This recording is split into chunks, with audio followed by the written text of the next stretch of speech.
Growing up in New England meant that ghost stories were as common as winter storms, but I never took them seriously. That changed one rainy night when I found myself on the edge of a granite quarry in the middle of the Freetown-Fall River State Forest. Freetown sits about an hour south of Boston and occupies the heart of the so-called Bridgewater Triangle, a 200-square-mile region of southeastern Massachusetts where reports of paranormal phenomena, UFOs, poltergeists, cryptid creatures, and even Thunderbird have circulated for decades. The state forest itself covers more than 5,000 acres, but locals will tell you that the trees seem to stretch forever. Part of the land is a Pocasset Wampanoag reservation, and elders speak of curses tied to a lost wampum belt that might explain the region's unrest. In the late 1970s, a series of violent murders made headlines. A 15-year-old cheerleader named Mary Lou Aruda was found tied to a tree. A drifter was killed in 1987, and 2 men were shot to death in 2001. Add to that tales of ritualistic killings, assaults, animal mutilations, and suicides, and you begin to understand why even skeptics approach Freetown with caution. My fascination with the forest started as a dare. It was late October of 2022, and my friend Ryan, a film student obsessed with the Bridgewater Triangle, wanted footage for a class project. "We'll hike to the ledge at twilight," he said, referring to the Assinet Ledge, a 50 to 60-foot wall of granite left behind by an old quarry. The place is notorious for suicides, ghost sightings, and strange lights. Some believe spirits of native warriors still wander there. Others whisper about the Lady of the Ledge, a young woman who jumped to her death after waiting for a lover who never came. More recently, in 2004, a man with no history of depression leapt off the cliff in front of friends and his girlfriend. Ryan's pitch was simple: document the ledge at Halloween and see if we captured anything unusual. We left Boston under a pewter sky, the interstate lined with leaves the color of dried blood. By the time we reached Fall River, the drizzle had become a steady rain. The trailhead was deserted. Even the occasional dog walker had been driven home by the weather. We shouldered our packs and started down the path, our flashlights casting weak cones through the mist. Pine needles muffled our steps. Within minutes, the highway noise was gone, replaced by the groan of tree trunks rubbing together. Occasionally, a shot rang out in the distance. Someone was using the forest's firing range, and the echoing gunfire set my nerves on edge. Ryan kept up a stream of facts as we walked. He talked about how then California Governor Ronald Reagan had once flown over this very quarry and reported that a strange light followed his plane, accelerating and then shooting away at an impossible angle. He reminded me of the forest's most infamous legends, the cryptid Pukwudgies. Local Wampanoag lore describes them as troll-like creatures, standing 2 to 3 feet tall with gray, hairy skin that sometimes glows. These beings are reputed to be mischievous shapeshifters who hurl rocks, push hikers, kidnap travelers, and even use magic.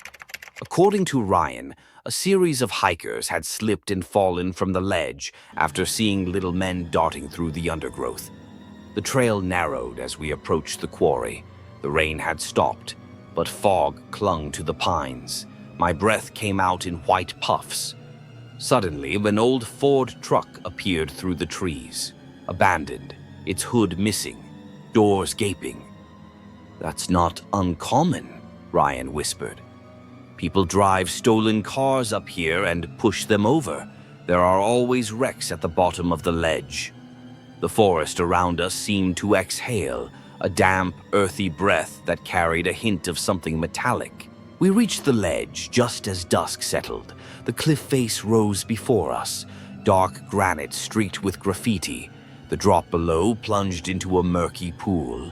For a moment, I felt an urge to step forward, Not out of curiosity, but from some intrusive thought telling me it would be easy to fly.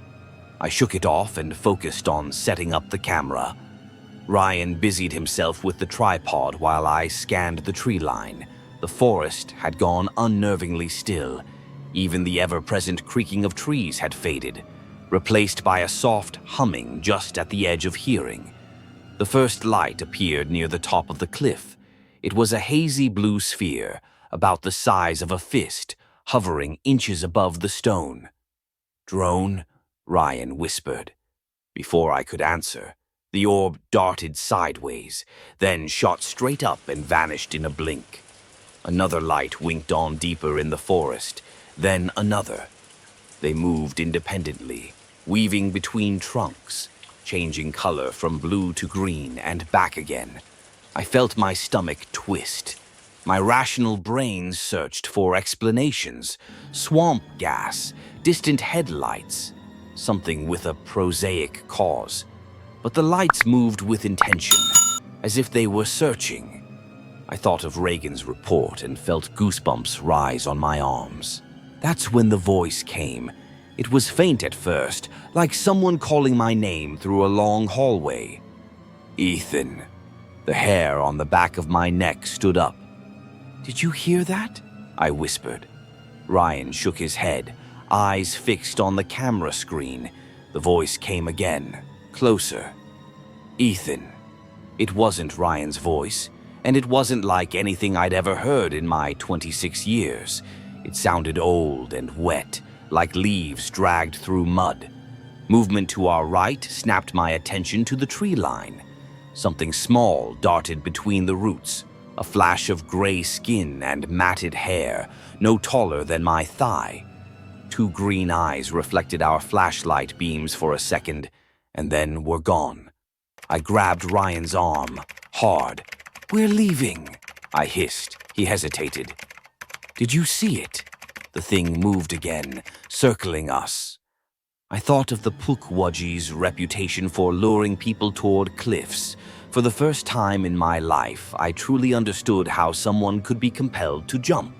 Every instinct screamed at me to run, but my feet felt rooted to the granite. Ryan finally saw the small figure and let out a sharp curse. The camera knocked over, lens shattering on a rock. He didn't bother to pick it up. We backed away from the cliff, keeping our lights trained on the forest floor. The humming grew louder, a low vibration that thrummed through my bones. Something giggled, high-pitched and cruel, from just beyond the reach of our lights. We ran. Branches whipped at our faces. Twice I stumbled, hands sinking into mud that felt oddly warm. The forest seemed to change. Paths we'd taken only an hour earlier twisted into dead ends. At one point, we found ourselves back at the abandoned truck. I don't remember crying, but tears streamed down my face. The voice called my name again, now right behind me. I didn't look back. It took us nearly an hour to find the car, even though the hike in had been less than 20 minutes. We didn't speak until we were back on the highway, the trees of Freetown shrinking in the rearview mirror. Ryan sold his camera gear a week later. I still have the video file from the broken camera.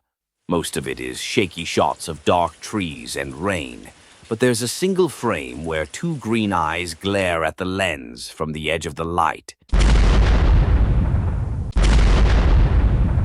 I grew up in eastern Kentucky, right on the edge of the Daniel Boone National Forest.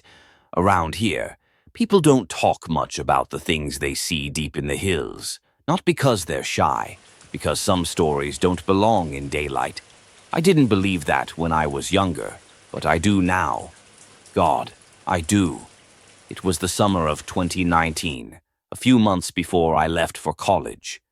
My buddy Clay had bought an old second-hand truck, a rust-red '98 Silverado with a stereo that still played cassettes. We used to drive it into the mountains at night, windows down, country radio humming under the sound of cicadas.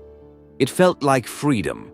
That night, July 27th, we decided to camp near an abandoned coal trail north of Beattyville, where the forest swallows everything. Locals call it Crow Hollow. There's no cell signal, no signs. Just a one-lane dirt road that disappears into black pine and mist. We brought cheap beer, 2 sleeping bags, and one of those old Coleman lanterns. Nothing fancy, just a night away from everything. We set up camp beside a dried creek bed, the moon barely visible behind a haze of summer smoke. It was quiet, too quiet for the woods. No crickets, no frogs, just the faint whisper of the wind moving through the trees like breath. Around midnight, Clay said he'd heard something moving uphill. I told him it was a deer, but then it came again, slow, deliberate steps. Crunch, pause, crunch. The light from our lantern flickered when the noise stopped. Then something let out a low, drawn-out whistle. It wasn't human, not exactly. Clay grabbed his flashlight and aimed it toward the ridge. I caught a glimpse of something pale ducking behind a tree. I thought it might have been a trick of the light, but when we listened, we could hear breathing. Ragged, wet, close. Clay muttered, "Probably a hunter." But no hunter I've ever known moves barefoot through the woods at midnight. We didn't sleep.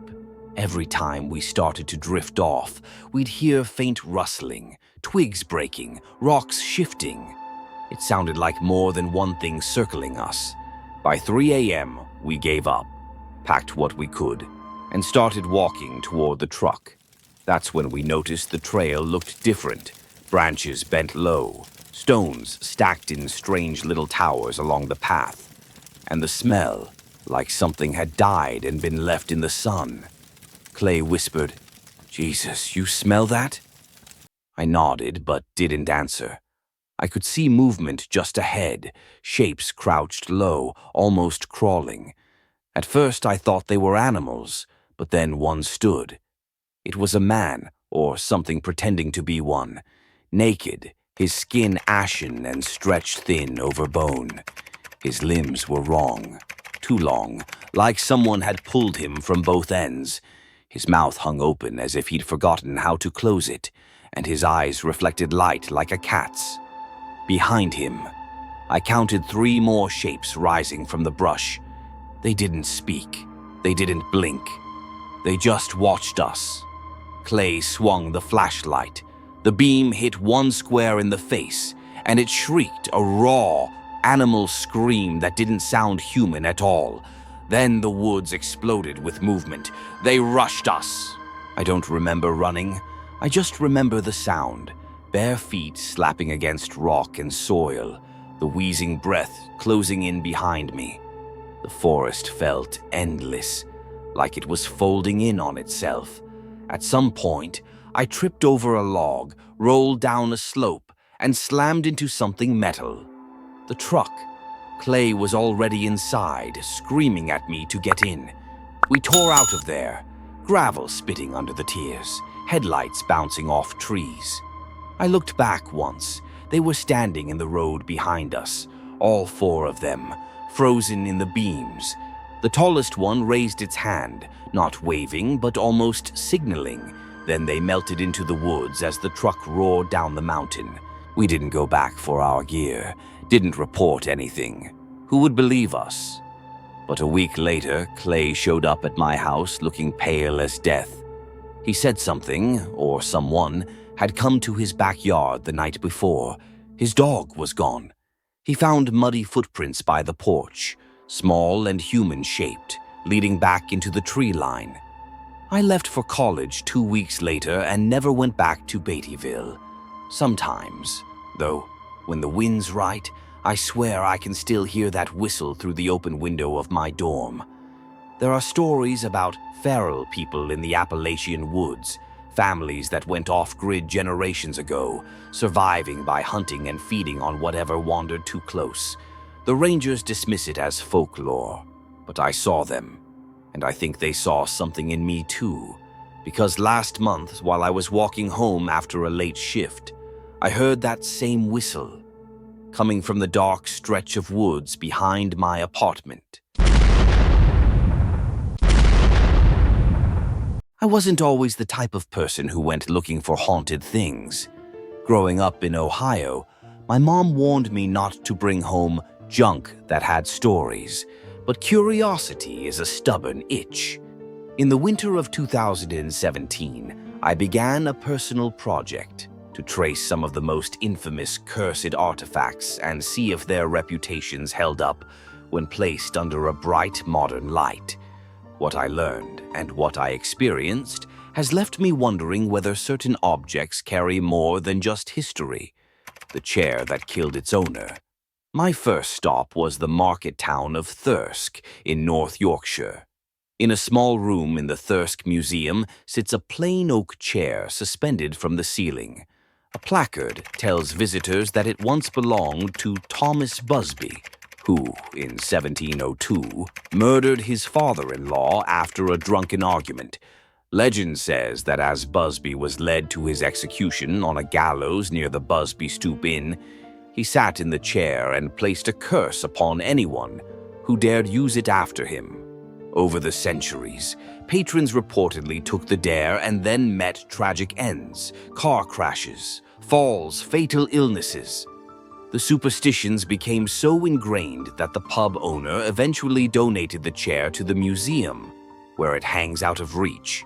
A local historian told me that paranormal investigator Wade Radford even wrote a book about the cursed chair's victims. Standing beneath it, I felt ridiculous for expecting a vibration or a whisper. Nothing happened, yet part of me understood why the chair had been hung from the ceiling. Some stories gain power simply because people believe them. A wine cabinet with a deadly label.